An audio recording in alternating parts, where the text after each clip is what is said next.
अस्सलाम वालेकुम friends, welcome back to top smarties drama serial Rahmat, जहां पर ज़ोहैब 2 बार परीशे के ऑफिस आ चुका है और ये बात अब बारी से बर्दाश्त नहीं हो रही कि परीशे किसी और की भी हो सकती है। वो काफ़ी जेलस है क्योंकि अभी तक बात खुलकर सामने नहीं आई कि ज़ोहैब आखिर कौन है, किस लिए यहाँ पर आता है। यहाँ पर सोने पर सुहागा। जब ज़ोहैब और अलीज़े के लिए सब मान के मंगनी की तैयारियां हो रही हैं और मंगनी की डेट फिक्स हो गई, तो फिर परीशे ने भी ऑफिस में छुट्टी के लिए अप्लाई कर दिया। 2 डेज़ की छुट्टी के लिए अप्लाई किया तो यहाँ पर बारी और भी परेशान हो गया, जेलस हो गया कि ये मंगनी के लिए जा रही है। अब ये तो मालूम ही नहीं कि बहन की मंगनी के लिए जा रही है। यहाँ पर बारी अब पहले जैसा बारी बनता जा रहा है।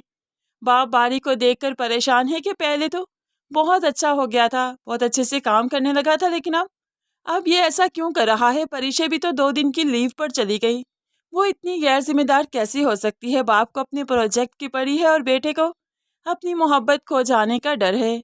यहाँ पर अलीज़े और ज़ोहैब की मंगनी का दिन भी आ गया। दोनों ने एक दूसरे से अंगूठियां एक्सचेंज की। दोनों बहुत खुश हैं।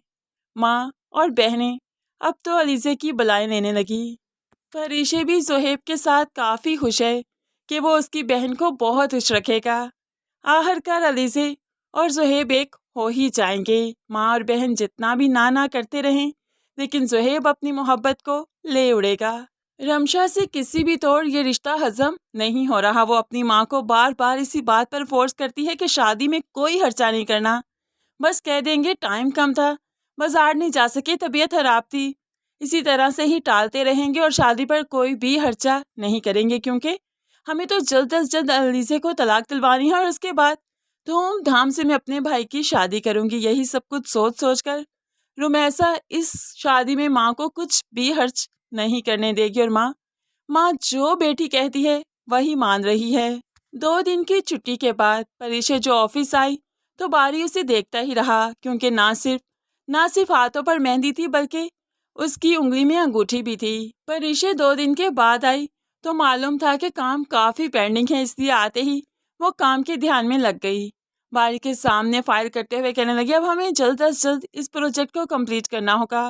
बस एंगेजमेंट के चक्रों में ऐसी पड़ी कि यहाँ पर ध्यान नहीं दे सकी, लेकिन अब आपको मुझसे शिकायत नहीं होगी। परीशे बातें करती रही और बारी इसकी उंगली में पड़ी अंगूठी देखता रहा और अपनी मोहब्बत का मातम मनाता रहा। फिर सोचने पर मजबूर है, काहे की मोहब्बत वन साइडेड ही तो थी। मैंने कौन सा इजहार किया था या उसकी कौन सी चाहत थी मेरे लिए जो मैं ऐसा गम मनाऊं। बारी आहिस्ता ही आहिस्ता उस खुद को समेटने की कोशिश कर रहा है को जो नहीं समेट पा रहा। दूसरी तरफ यहाँ पर अनाया मैडम ये फैसला कर चुकी है कि किसी ना किसी तरीके उसे बारी को तो हासिल करना ही है, कहीं और शादी नहीं करेगी। इसलिए सबसे पहले परीशे को रास्ते से हटाना बहुत ज़रूरी है और ये तब हो सकता है जब वो इस फैमिली के करीब हो जाएगी, यानी कि जब मिनाल और राहिल की शादी हो जाएगी, तभी तो इस फैमिली के साथ उसके टर्म्स और मजबूत हो जाएंगे। वरना अब तो लड़ाई झगड़े ऐसे पड़े कि दोनों फैमिलीज एक दूसरे से दूर हो गई। इसलिए दोनों को करीब लाने के लिए राहिल और मिनाल की शादी भी करवाएगी और उसके बाद मिनाल को फोर्स करेगी कि तुम्हें तलाक दिलवा दूंगी वरना मेरी बारी से शादी करवा दो। और जब बारी देख चुका है कि परीशे की भी मंगनी हो चुकी, तो फिर वो भला इनकार क्यों करेगा। इस तरह से अनाया का ऑफिस में फिर से आना जाना और बारी के साथ बेतकल्लुफ होना शुरू हो जाएगा, क्योंकि मिनाल और राहिल की फिर से बात पक्की हो जाएगी। और अनाया को बारी के करीब देखना अब परीशे को भी पसंद नहीं, वो भी बर्दाश्त नहीं कर पाएगी। इस तरह से